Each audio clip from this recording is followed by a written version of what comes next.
working on ER, which I was going to direct as a feature film, that Michael Crichton had written about his own experiences in medicine when he was an intern.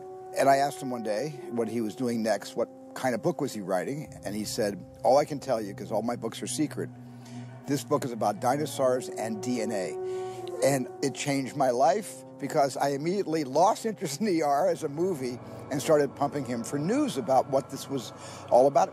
And that was the beginning of evolving Jurassic Park into a film. It was the first time I remember openly defying my parents. I was about 15 years old, maybe 16, and I was grounded from seeing movies for several weeks. And a friend of mine worked at the movie theater and told me, you know, we're going to screen Jurassic Park at midnight with just the theater employees if you can get here. So I snuck out of the house, and I don't encourage other young people to do it, but it was a very indelible memory, and it's one of the most thrilling films ever made. But I didn't just want to infuse the spirit of Jurassic Park into this movie. It was the feeling that I had watching a lot of Stevens movies and the other Amblin movies as a young kid. Ready, and action! This movie is more about bringing back the feeling that all of those movies gave me. And it's not something that you can define necessarily, and it's not something you can manufacture. It's about infusing it with a soul. It just makes you feel like you want to be on that adventure with those characters.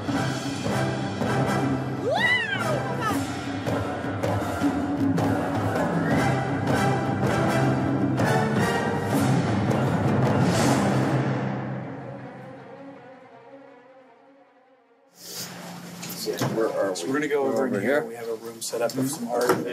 I got a call from Frank Marshall after I directed a very small film called Safety Not Guaranteed, and Steven saw it, and we came in and we spoke for a little while, and we talked, you know, not about necessarily even what this film was going to be, but about why people love this franchise, why people love these stories, and what are the elements that have connected with people over 22 years that we wanted to try and recapture for a new generation. He had a story to tell. He didn't just come in and say, I'd like to render my services directing the 4th installment.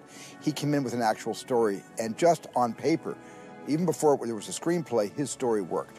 The eye goes right to the visitor center, the central visitor center. We also made sure to put a fence so you don't get eaten if you go swimming on this side. Right. Steven had the idea to make it a fully functioning theme park. And then the other idea that he brought forward, which I thought was fascinating, is let's make a movie about our relationship with animals on our planet right now, but replace them with dinosaurs. Blue! Blue! Watch it.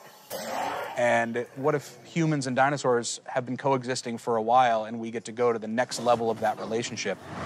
There were a lot of really interesting themes and ideas in that, so we just grabbed onto that and ran with it as far as we could. He's always been a fan of the characters I write, and I've always been a fan of the stories he comes up with and the plotting and structure he can do. And so when we get together, it all seems to work out and create this cool, unique tone that each of us on our own don't possess, but when we come together, we can make it work. You made a genetic hybrid, raised it in captivity.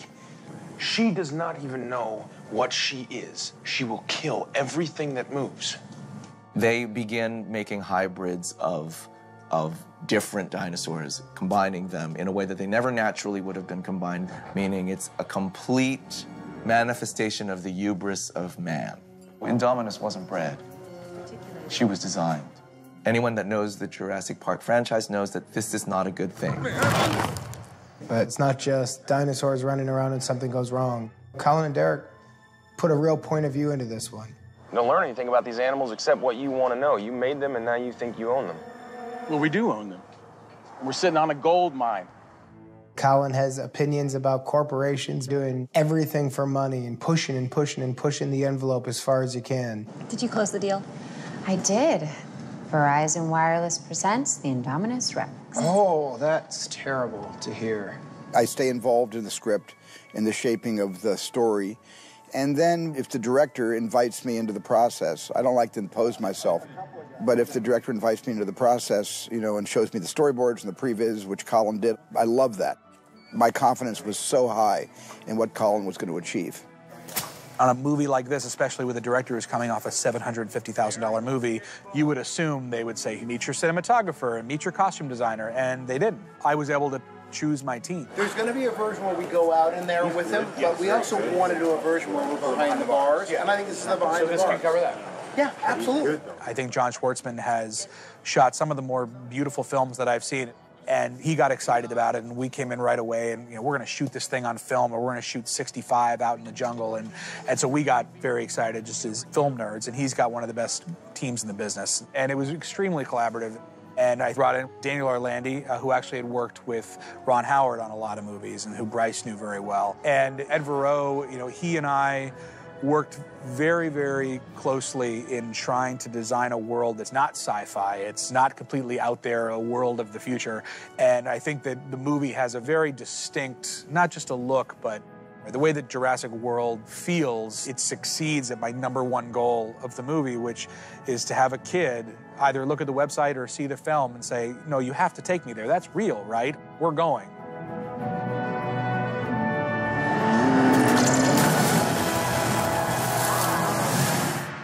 Welcome to Jurassic World.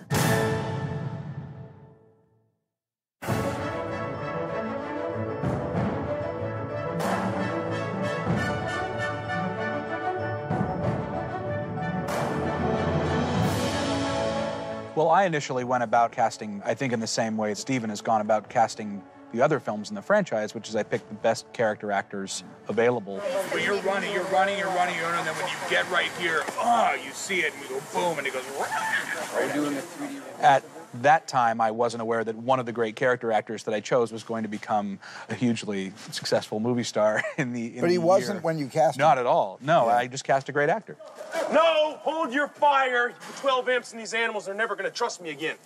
I thought he had the chops for this, and Colin believed in him, and I really believed in him too. So it was a bit of a risk, and of course, when Guardians of the Galaxy came out, we all thought we were really smart. Even though we didn't make Guardians of the Galaxy, they made us look really smart. Here we are in the raptor paddock. This is the first scene that we meet Owen, and we also see Owen trying to tame these wild raptors. In fact, that's exactly what they'll look like when the movie's done. Yo. When you, Colin's my kind of director. He was like, look, you can't tell anybody, but your character is going to basically be training raptors ultimately for military applications. And I was like, okay, I'm in. That sounds badass. Ready, 3, 2, 1, It's a lot of running and jumping and leaping, punching, a lot of action hero moments.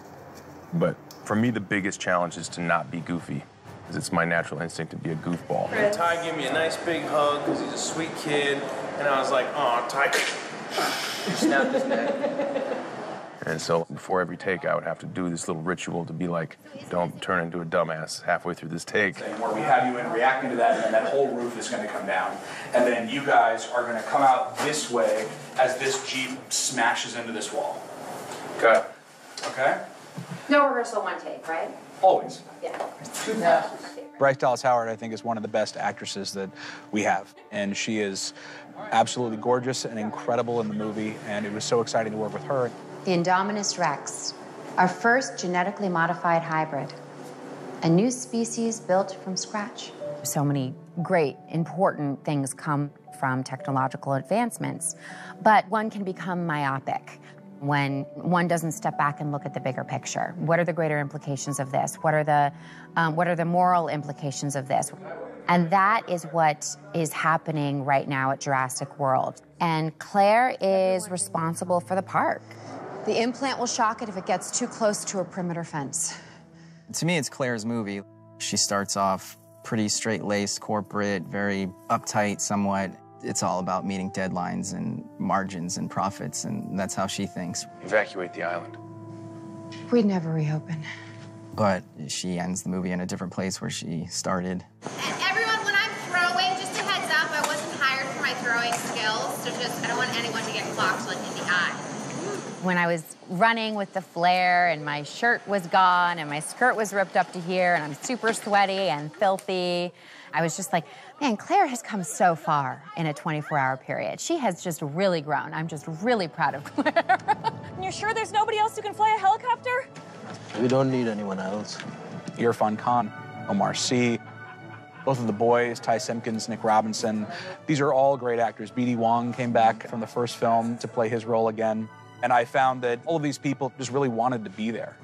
I just thought the idea was great. You know, we've never seen a full functioning park. And I was just very excited about that. I'm like, oh man, that's so cool. Everyone has had that moment where I've seen that little kid come on in their eyes and they're just like, this is like playtime. This is the best. Did you guys meet yet, by the way? Yeah, I just wanted to come say, hey, I'm Chris, man. How you doing? Nice to meet you. Nice How to are meet you? I'm well, thank you. It's gonna be fun. Yeah. Yes, I'm sure. Sometimes you are on big set and you feel like you are doing a big movie because you feel the pressure. But here it's not like that because of Colin. He's a special man. The way he deals with actors is, he finds a moment if he wants to nudge you. It's very delicate and it has a lot of affection and friendliness. I really, really admire that, and as an actor, you need that. We've got Vincent D'Onofrio, who, when he saw how nasty his character got to be, he was really excited about it. You're gonna watch the news tomorrow? There's gonna be a story about how you all saved lives. No, better yet, how your animals saved lives. You know, you don't approach a role like this thinking of it as the villain. You know, I love my character, and I think my character is right, and everybody else is wrong. This is happening. With or without you. We have Jake Johnson, who is an old friend of Colin's and was the star of Colin's other movie. Open paddock 9. 9? You nuts? We also have Lauren Lepkus, Judy Greer, Andy Buckley, all wonderful actors that have wanted to be a part of this movie. Colin keeps pointing out how exciting it is to be in this movie. He'll be like, you're in Jurassic World. This is Jurassic World, which I think is so cool. I'm like, it is. And even though the actors may be in a very small part, they really bring credibility and great talent to their roles. Cut! And cut. Awesome. Cutting. Great. Thank you so much, you guys. That was great.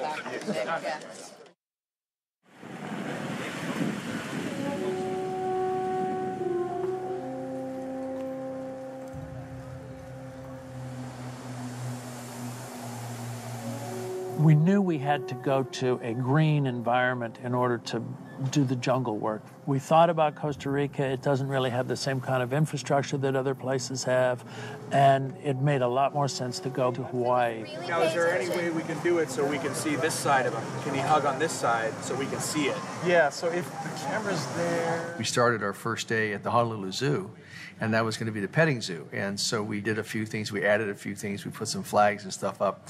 And then we had actors actually going around in gray suits being the little baby dinosaurs, and kids were riding them and all that stuff. And that's kind of how we started our day. It was a fairly easy day. It gave the crew a chance to kind of coalesce and, kind of work together for a little bit. I can still ride the Triceratops. I'm 47.5 inches. This place is for little kids. All right, cut. And cut. Cutting. Not bad at all. Not bad at all. And then we began to move out. We moved across the island up over to the Kualoa Ranch, and we did a whole bunch of stuff up there at the loading platform. What they didn't know at the time is that the soft tissue is preserved because of the iron in the dinosaur's blood generates free radicals. Good. Now a little bit louder, a little bit more hyped up. What do you think's gonna happen from you just staring at them? Look at him and laugh.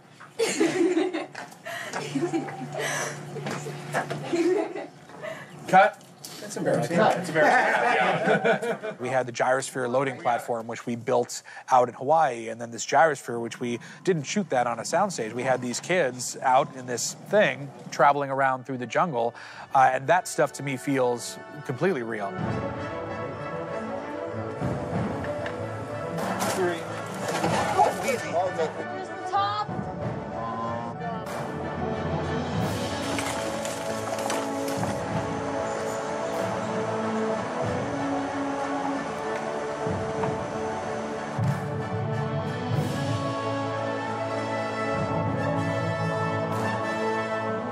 Hawaii did feel like a real Jurassic Park because it was so jungly. I actually felt like I was lost or I was in Jurassic Park. You'll see like a blur, and then you'll see it's definitely a dinosaur, and then you see it's a dinosaur you've never seen before. And then, It was so beautiful and picturesque, and they had these giant gyrosphere balls on tracks, and they'd have a guy with a remote control driving it along, and I'd just be pretending to maneuver it on the joystick. It was pretty awesome. Go! Go! Go! Go! And 3, 2, 1, drop! Drop! Drop! It was pretty physical, and you know, I didn't do any training or anything before this, and so we get here and I'm running down fields trying to keep up with an ATV while there's a supposed Indominus Rex behind us. Some of the days, it was a good workout, kicked my ass. I mean, Ty's in better shape than I am, probably, so I was out there, like, huffing and puffing. Ball pass, please. Ball pass. I didn't say we'd make it easy. We move over to gyro. We gotta jump. Yeah. Basically, they're being chased by our big bad dinosaur. 1, 2, come on. And they come across a waterfall, and that's their only way to get away from the dinosaur that's going to eat them. It's a 40-foot waterfall. The boys, they did all of the beauty shots at the edge, and then when we jumped, we had 2 doubles jump off.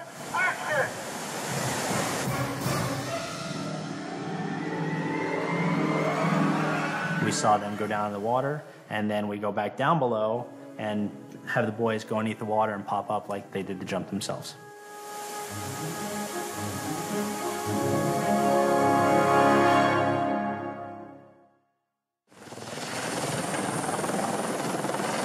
They put me in a helicopter, and I could look down and see the Indominus Rex paddock, and I was like, man, I'm definitely in a Jurassic movie. It was quite an introduction. The park needs a new attraction every few years to reinvigorate the public's interest.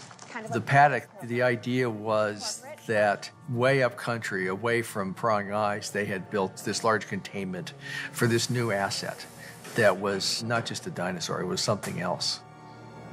So we had to build at least 2 walls of this paddock and a big observation room. We built a fairly big set. It's built out in the jungles in Kauai.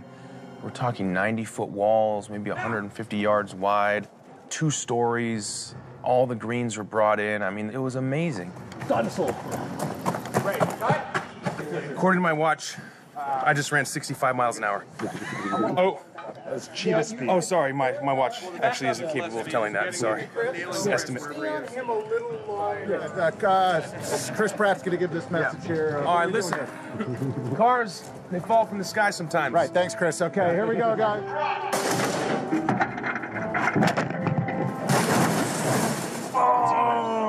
Construction. We did a lot of practical stuff in the paddock, and so that was kind of the first time that we kind of started getting into a little bit of action on Jurassic World. 3, 2, 1, go. We're about to shoot Eric Edelstein, who is an unfortunate paddock worker who's about to be eaten. If you look like me, you're not going to make it to the end of the movie. It's a giant bummer. 3, 2, 1, pull. Yeah, baby! We're not allowed to take video. Don't tell anybody. Thank you so much. You really make me look like I know what I'm doing, and I couldn't do this without you. Thank you. Have an incredible 3-day weekend. Thanks for letting me do that. Crazy. We'll get the moment when its head comes up and she goes, and that'll be its like last breath of life moment. I think. Are you with us, Coach?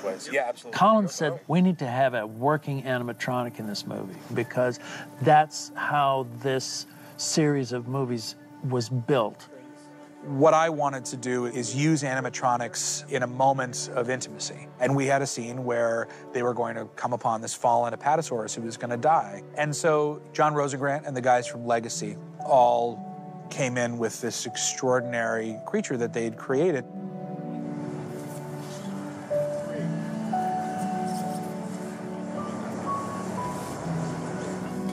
The day that we had our one animatronic dinosaur on the set was a very special day. It was sort of an homage and an honor to Stan Winston's wonderful animatronics on the first Jurassic. So it starts from the head, which Rich operates. Trevor takes the neck.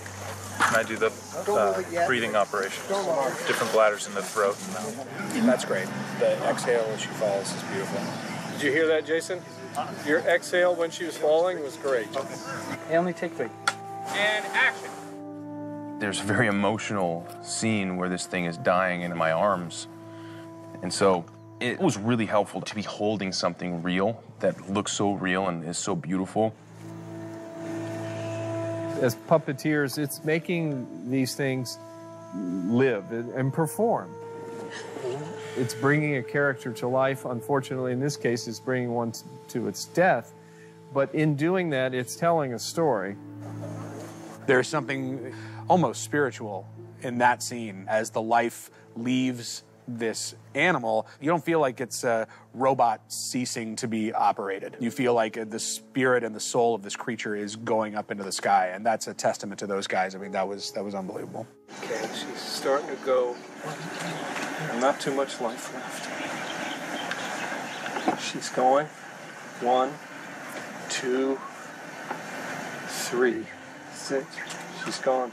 When Chris and I were getting to act with that animatronic dinosaur, there was such a performance, and getting to see that and interact with that, it was really emotional. I just wanted to take a say, it was just such a huge honor and a privilege for me in my life as a filmmaker and as a person to have John Rosengren Legacy here doing this today. It meant a lot to me, and I know a lot of us.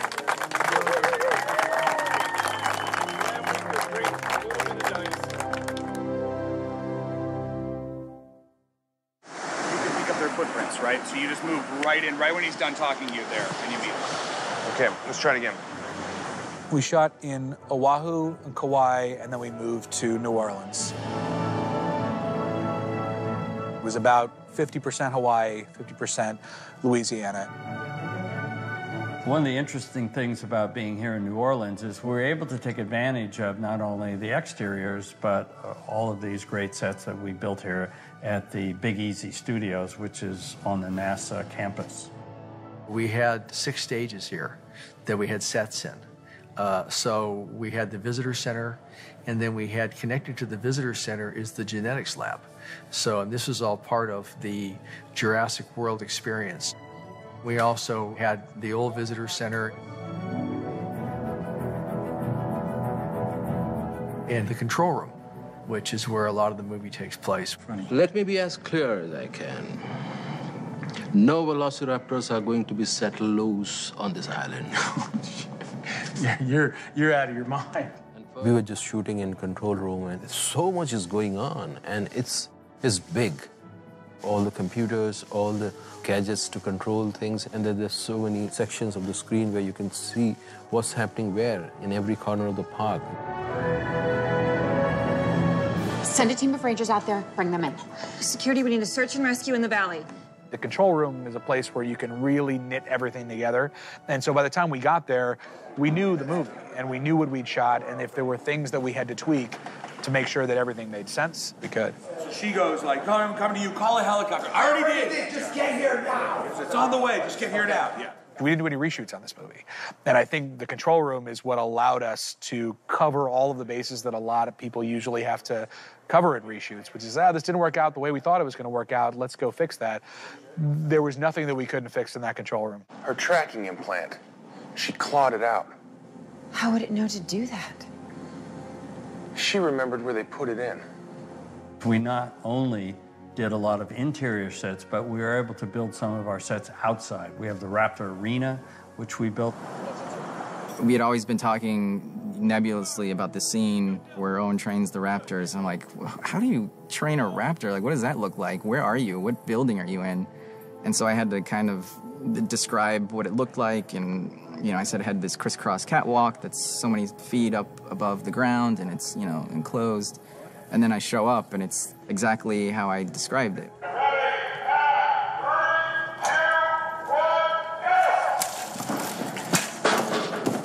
Really, really a cool set. I mean, that thing is built of steel and cement. That is no joke. That thing could house dangerous animals for hundreds of years and would never break down. It's really, really sharp.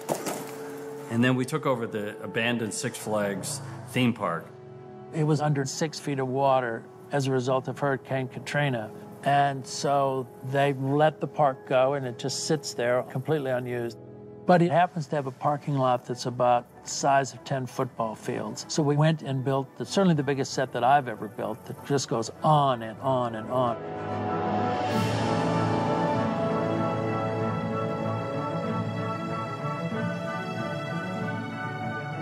What Colin was really going for, and I think that we hit this pretty well, was he wanted it not to be sort of Coney Island-like. He wanted it to feel more like a really hip, elegant destination. We wanted to create this high level of luxury. We wanted it to feel like a Fiji resort with dinosaurs. One of the very fun things for me was my good friend Jimmy Buffett's restaurant, Margaritaville, is sort of the marquee restaurant there on the main street. We put in Winston's, which was shout to Stan Winston. There were a lot of little buried things like that. You develop the set and you build it, and there's this long design curve and building curve, and then all of a sudden there's 800 extras walking around.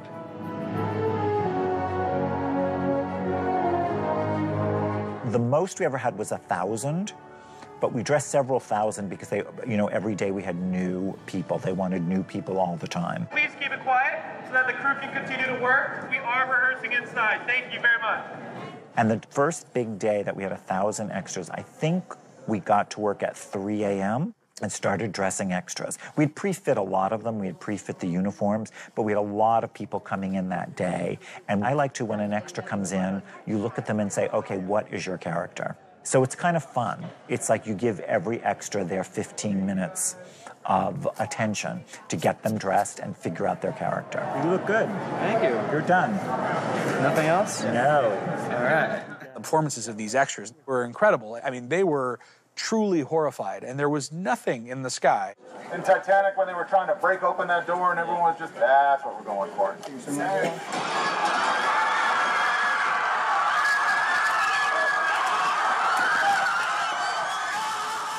It's amazing how committed they became, and I think everybody shared this truth. They're like, oh my God, we're in a Jurassic Park movie, you guys. And we all just kind of became kids for a day.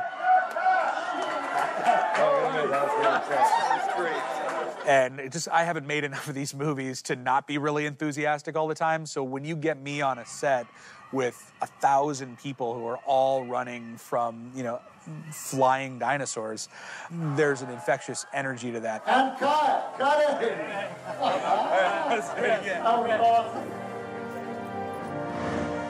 I don't think that anyone is ever going to stop being obsessed with dinosaurs at all. And so these movies, I think, in a way, will always be relevant. But I think this movie, in particular, at this moment, is very timely. It's almost like a cautionary tale. We see the consequences of ethics not being as developed as technology. Which was always Michael Crichton's dream. He took a very moral interest in his own story about just because we can invent something, should we? And that was a big theme of the first film, and I think that really echoes throughout Jurassic World. And it's a fine line to walk, and I think that's why me, as a fan of Jurassic Park, I feel comfortable knowing that it's in the hands of Colin, because he is also a fan. To be able to be surrounded by people who were so thrilled, they knew it was a special time, they knew it was a special moment. Yeah, we kind of feel like we snuck into the party. This is so fun. You know how fun this is? This is so fun. And action! I feel like I was a child getting to make a movie with, all the big lights and the cameras.